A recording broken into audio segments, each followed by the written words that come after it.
Good morning. We have been here for hours.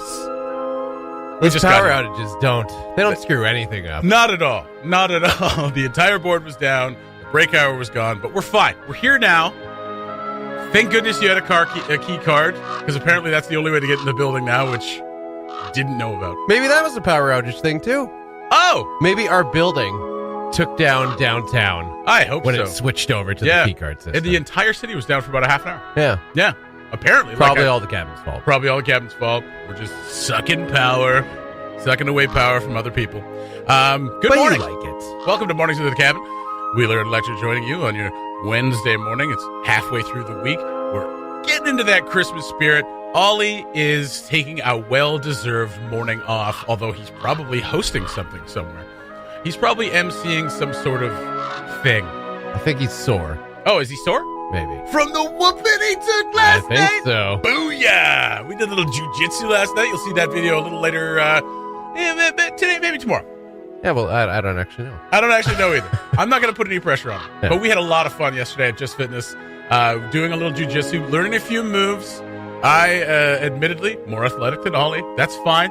No one wants to admit it, but I am. I'll admit it. Yeah! There's one. Mornings at the Cabin, the podcast. Walk to tuck. It's walk to tuck time again. You got to get your team in by when? Soon. I'm the captain, so I should know this. You should know this. But we are going to throw in a cabin team. Now, you have to, basically what you have to do with your team, if you don't know already, you just got to walk all the way to tuck. That's it. Now, yeah. And a lot of people think it's that you gain hours or gain kilometers by walking around town. No. Incorrect. You have to walk to tuck. So we'll be gone for probably, I think it's like 5 weeks. Yeah, we'll just pre-record some mornings at the cabin. cabin. Absolutely. It's going to be great. And great. We'll figure it out. If any major news stories happen, we will fake it when we get back. Should be a lot of fun, though. Yeah. I want to send a message to NWT Recreation and Parks Association, who, of course, run the Walk to Tuck, and ask them if dogs can be on your team. Oh. Because, I mean, Does that count? Well, I don't know. That's the thing. Think so. We treat our dogs like people. Yeah. But I don't know if the NWT Recreation and Parks Association necessarily does. They just don't have the same rights. They Lekter. don't. So, No. I mean, you can't just expect a dog to have the same rights as a human being. That's fair. They do a lot of walking, though. They do a lot of walking. I think Finnegan would be happy to log in his walk to tuck hours with us. I feel like he wouldn't know what to do. Yes. Well, yeah. And also dogs. They do a lot of zigzagging too. We rack up a lot of extra kilometers there. That's right. You keep a dog out there for an hour. They probably run like 5K. I want to put like a clicker on him. You want to put a clicker on him? Yeah. Like insert a clicker into one his of those. No, not insert. Oh, okay. No, just attach. Okay. All right. One of those pedometers. Step counter. Yeah, step counter. I wonder if it would work on a dog if you put it on his collar. I don't know. Yeah. Be interesting. Where are the dog experts today? Where are the dog experts? We were supposed to have several dog experts in this morning to talk about this, and none of them showed up. Power outage. Yeah, they were like, the power's out. We're probably not going to have to be on the radio to talk about how dogs can't wear pedometers, but here we are. But the walk to tuck, I did it last year. I can't remember if we made it. I wasn't the captain. You didn't make it. I can't remember. Whose team were you on? I was on a team with Diana Curtis and several others. Okay. Yeah. And Phoenix and I were on it. Oh, and surely you made it. We must have. I was doing at least 5 a day. That'd be shameful. I was doing an hour a day outside at Tin Can Hill. And that's the great thing about living right on Tin Can. Like, we live right by the old ski club now, so there's a lot of trails there too, which is great. But on Tin Can Hill, it's right there. It's a nice, do a couple of laps on Tin Can Hill. That's an hour. That's beautiful. Oh, exactly. Yeah, I love it. But now there's even less places to walk your dog. Fiddler's Lake Road is now all torn up and making room for probably another tank farm or something like that. So I've been looking for the registration deadline literally the entire time we've been talking here. I know I had it yesterday. You've not been paying attention. I have not been paying attention to a word you've been saying. Fair enough. I know I had it yesterday. I'm pretty sure I said it on the air, but I for the life of me can't find it now. It looks like we're good to go on this side, but you can't find it? No, I cannot find the registration deadline. So it's open now. Yes. It starts as of January 2nd. So nwtrpa.org, walk to tuck. That's where you want to go to register your team. Yeah. And walk to tuck with us at the cabin. There you go. It's only 1,600 kilometers. Cabin Radio's morning show podcast. All the best chat, none of the embarrassing mistakes. Wheeler and Lekter with you on your Wednesday morning. The jiu-jitsu video is up. You can check it out now on the Facebook page. Thank you so much to Just Fitness and Jill and Josh for showing us the ropes. Not actual ropes, though, because there are no ropes in jiu-jitsu. But showing us a few moves. Of course, I was just reviewing what I had already known because I am an athlete. Yeah. And I kind of knew. Natural. I mean, natural athlete, Yeah. really. I mean, light on my feet, as people tend to say about fat people. Ollie is on the IR, the injured reserve, indefinitely. That's right. Although he was the victor last night. Yeah, I guess. So that brings the Wheeler versus Ollie 5-2 all-time tally to 5-2. 5-2 for me. Yeah. Ooh. That's right. You know, the 3-point lead is the new 2-point lead. No, it is not. So No, I'd watch out I there, don't fella. think so. No, I think we're all right. I think we're good. We gotta do a baking one at some point or a cooking one. I Yes. want to do that. But that was a lot of fun. And Yeah. I mean, jiu-jitsu, I mean, it's I think it may be intimidating for a lot of people, but like everyone there is super supportive, super like wanting you to get it, and like it's very safe the way they go through everything. And there's a lot of like tradition and ritual to it Yes. all, which is very cool as well. Yeah. I mean, like with any kind of, battle sport, what's the word I'm looking? Combat sport. All right. Like if you went to a boxing class Yeah. or if you went to even like a karate class, you think walking in, it's an intimidating prospect. Well, yeah. Because, We've all seen the Karate Kid. We all know what can go wrong that's right. when karate is taught improperly. And not to say anything potentially negative about any of those combat sports, because I'm sure they all have their own, very together culture. But just walking in yesterday to Just Fitness into the Brazilian Jiu Jitsu class, and you just feel a togetherness, like everyone wants to learn together. It is it's a very welcoming environment. It is, and yeah, a little probably awkward to step into, but when you're there and you're kind of watching the class unfold and watching two just majestic athletes do their two thing, masters of their craft. how can you not feel that enthusiasm? Absolutely. And when I put that gi on, well, almost put it on. When it almost fit, it was a good feeling. It was a good feeling. It kind of looked like a smoking jacket. It did look like it looked a really smoking cool. jacket. Yeah, actually. it does look. They look very, very cool. That's true. But we had a lot of fun, and we learned. What did we learn? We learned a hip toss. Yep. And we learned choke hold. Yeah. So now I know how to choke somebody out. Right. Which is great. You made because I've got some of the know-how, but none of the discipline. You made the guy there making noise. I think he did that. I think he did that for. Did he put that on? I think he went. Because well, actually, you know what? When he did it to me, I involuntarily made that noise. Oh, okay. Well, he sold me. He did. But then again, I'm a pro wrestling fan, so I can be sold by. That's almost right. You anything. can be sold by almost. Someone just try and sell me something. You'll find out. I put a sock in my hand and then I made it look like a snake. You're like, oh! The Mornings at the Cabin podcast. Hey, it was early. What do you want from us? Seattle getting an NHL team. The NHL has decided to expand once again, approving a team in Seattle to start playing in the 2021-2022 season. Yeah. And Quebec City, once again, left out in the cold. Couldn't come up with the $650 million of Alberta's money to buy a franchise. It's really a shame. They're pretty PO'd though, man. I mean, they got looked over again. Wow. Their best bet is that another team folds and moves to Quebec City. Yeah, absolutely, and I think that's what Quebec City's been banking on from the start. I don't know if it's, well, that's the thing. It's super expensive to buy an expansion club now, and actually $150 million more expensive this year than it was for the Vegas Golden Knights in 2016. Just tacked on a little $150 million Inflation tax. is a mother. So I mean, obviously, everything's been going around on Facebook and across TSN and all the other sports platforms. Is what are they going to be called? Yeah, what are they going to be called? I'm not going to ask you what Yellowknife would be called because we already know. Well, yeah. Before we get into that, can I just say, did you know that Jerry Bruckheimer, the Jerry Bruckheimer, is part of this Seattle team ownership because there's group? like an ownership group. Right? Yeah, because it's not one person coming up with the $650 million. No, I mean it could be. But in this case, he lives in no. Washington. I think. I wonder if Bill Gates is involved. Maybe. I don't know. I don't know if Bill Gates is one of those people who wants to be Bill Gates a could face buy in the front of the entire camera. NHL tomorrow. He could just be like, you know what, 50 billion. So he's probably not involved. He's Probably like, not get out of the way. This is my club. Yeah, that's Mike. Yeah, that's pretty awesome. But yeah, Jerry Bruckheimer is cool. involved in the ownership group. I thought that was pretty neat. Still making terrible movies. Explains why they can potentially afford a $650 million expansion fee plus $600 million arena renovation to Yes, Key Arena. I know.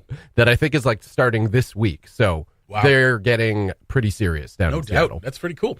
I mean, that's going to be great for Vancouver Canucks fans. So, sorry, pardon me, quote unquote fans, because I've lived in Vancouver. They don't know much about hockey, and their fans are terrible. Well, it's going to be better for the club than anything. Yeah, I guess they have something. They have something more to cheer for, or whatever. They actually have a close team for a road trip. Yeah, that's good too. Or maybe like Vancouver fans could stroll on down to Seattle, and when they lose in the finals, they could burn that city. But yeah, so the big question. I wonder if Bruckheimer's involved so he could get naming rights. Oh. Tie it into one of his movies, the Seattle Transformers. It's been a long time since there's been a decent hockey movie, I feel. When was would the last agree one? with that. A decent hockey movie. Miracle? Was that the last one? Ooh, yeah, sure. Yeah. But there's only because of Kurt Russell. I mean, let's be real here. But Mystery Alaska is decent. yeah. Mighty Ducks. Yeah. Yeah, Mighty Ducks. Well, that was a while ago. I don't know. Goon was pretty good. Not great. Goon, yeah, not okay. great hockey in it, but like kind of the culture around it. Yeah. Was pretty good. Like some of the best shot hockey sequences are in Miracle. Yeah. I never saw Goon 2. I never saw Goon 2 either. You know what? I didn't want to ruin the luster of Goon 1. It's probably great. Yeah. But there's never been. One thing I always admired about Major League Baseball is they have just like this very. I guess a good agreement with movie filmmakers. Baseball's a little easier to film, I think, and make it look good. But they allow like the club, like the actual franchises to be in the movies. And I always thought that was so cool because you don't really see that in any other sport movie. It's incredibly expensive. I would imagine. Yeah. But yeah, you're right. I mean, there's the movies like Major League or like even like The Rookie, like lesser movies like that, or $1 Million Arm is another one where it was about the cricket players who came to pitch in the major leagues. That was decent. Yeah. Yeah. But I think this goes back to a conversation you and I were having on the sports show, which is that baseball's got a bit more, it's obviously a little bit more, the pace is slower. It's a little easier to probably film it and make it look good. But there's also a bit more myth and kind of like, stuff like that around baseball. There's angels. There's in angels the in the outfield. Yeah, 9 of them. Yeah. Oh, right on. Christopher Lloyd. But yeah, I think it's a lot easier to film baseball than it is hockey. Yeah. And to make it look good. Because to get a group of like, 10 people out there who can actually skate and make it look okay. That is the toughest part by incredibly far. difficult. Yeah. That's actually something Goon did very well. Goon did pretty well. Mystery Alaska did pretty well. Miracle did pretty well. Slapshot did like reasonably reasonably. I mean, for a hockey film set in the 1970s, like that's kind of how people skated back then. That's right. Actually, just so slow. It's kind of realistic. But what do you think they should be named? Well, Back we talked about it. We talked about it a bit on Monday night's Cabin Sports Radio. Which I was not invited to. You were not invited to. No. I had a couple ideas. I don't know. I don't think they were great ideas, but I thought, you know what? Oh, please share them. Well, the Seattle Fishermen. I'm gonna hard pass. Hard pass. Hard Okay. pass on The Seattle Coasters. Coasters are very useful. That's not bad. Yeah, that's not bad. Also a fantastic musical group from way back in the day. Very true. And then my third, and I think this was my best idea, just steal the Whalers. Right. There's a great name. Well, you could fit the crest in there somehow. Yeah. Unbreakable Mike Gibbons had a fantastic idea. What is it? Which would stoke fires and immediate rivalry between the Vancouver Canucks and the Seattle franchise. What? The Killer Whales. Oh, you just steal their crest name for them. Oh my goodness, I like it. Some of the other names floating around are the Seattle Kraken. There's actually a pretty decent Kraken. I love pretty decent logo made for that one as well. So that was pretty cool. I like Seattle Kraken. TJ Oshie of the Washington Capitals suggested the Seattle Totems.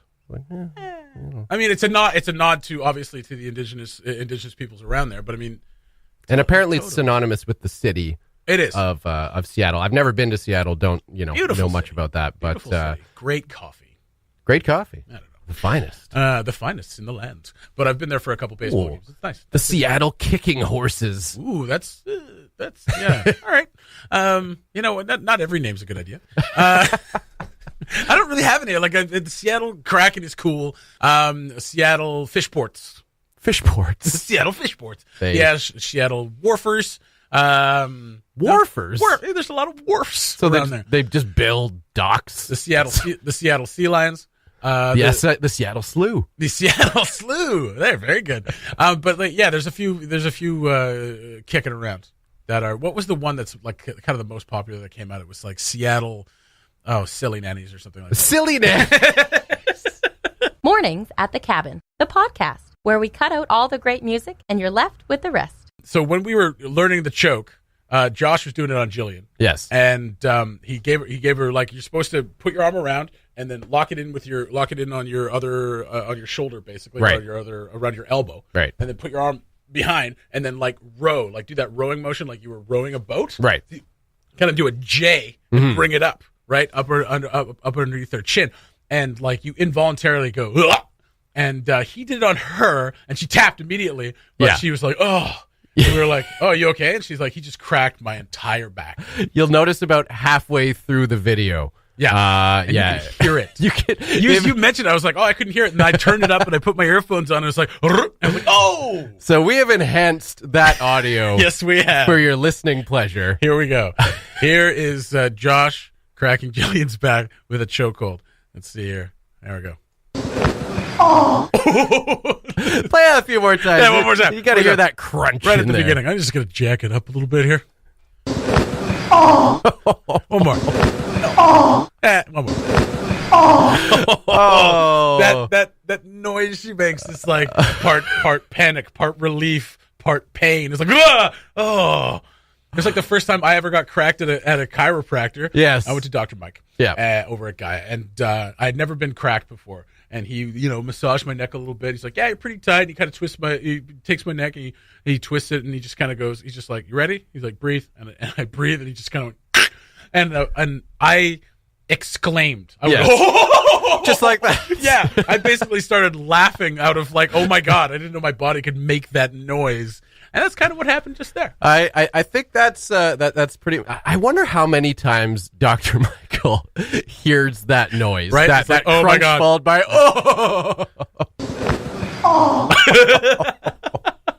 So good. She felt great after that. She like gave him a high five. Like, Guh. Thank you so much. Thanks for the free adjustment. Yeah. That is why you don't try these things at home, kids. Exactly.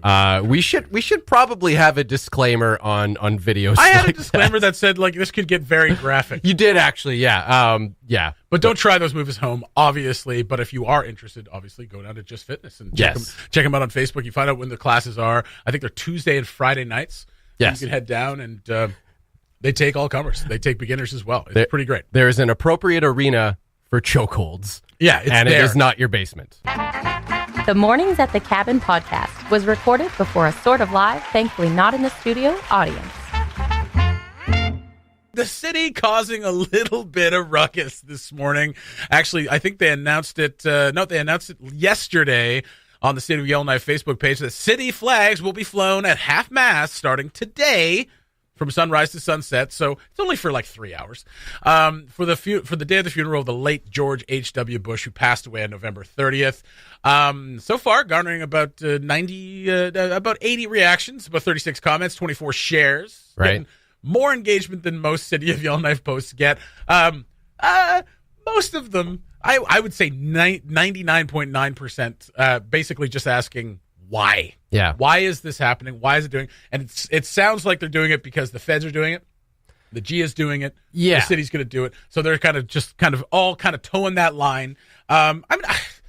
It's interesting. It doesn't really make a lot of sense that we would fly flags half-mast for a president who hasn't been president for 26 years. Right. Show, I guess. A lot of people... There's a lot of ways to show respect. There's a lot of ways to show respect. Making it a national... Absolutely. Demonstration. And Justin Trudeau saying that like he was a great patriot and a friend of Canada, blah, blah, blah. So, the heads of state tend to show respect for heads of state that have passed. Yeah. That's a long-standing And that's thing. fair. Yeah, it's very hard to. Sorry, it's very hard to make a stand in a time like this for a head of state, especially one as unpopular as Justin Trudeau is right now. Right. Yeah. So I guess this is stemming from Justin Trudeau putting it out the other day that quote, on Wednesday, as Americans mourn his passing, flags on federal buildings in Canada and at Canadian offices in the United States will be flown at half-mast. May he rest in peace. I have no issue with the Canadian offices in the United States. Yeah, or maybe even federal buildings, I guess. But in Canada, why? I don't really see the reason for it. I don't really see the reason for it. And it's not that I'm offended or anything. Like I say, there's plenty of ways to show respect. Yeah. And if you feel that is necessary, I encourage you to do so.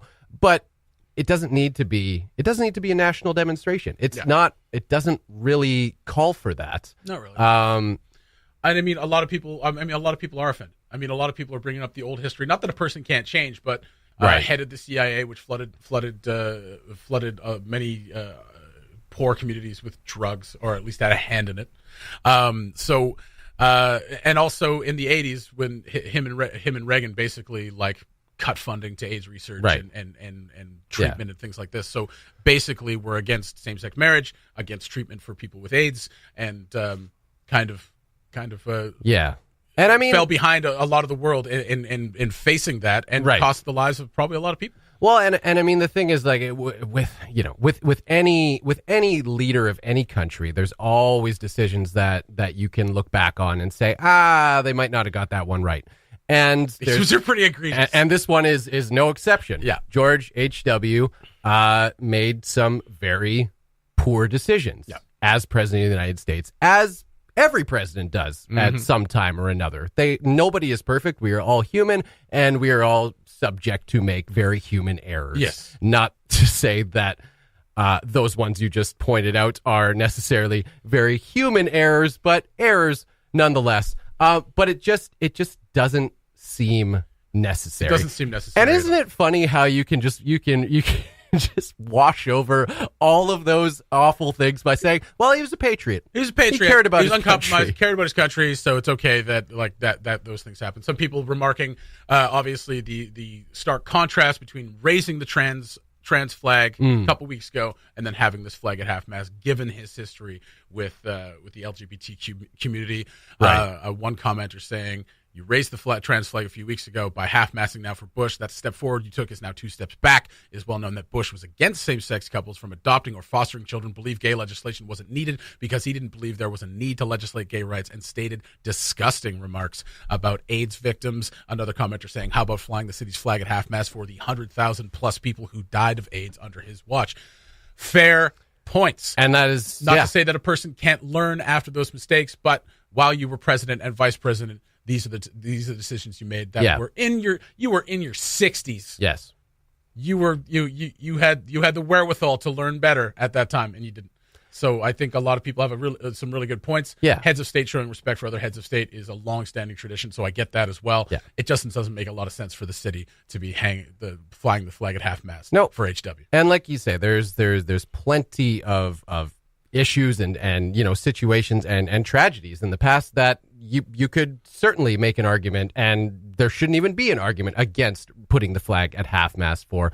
Awful things happen way too often in the world we live in today. But tragedies are one thing.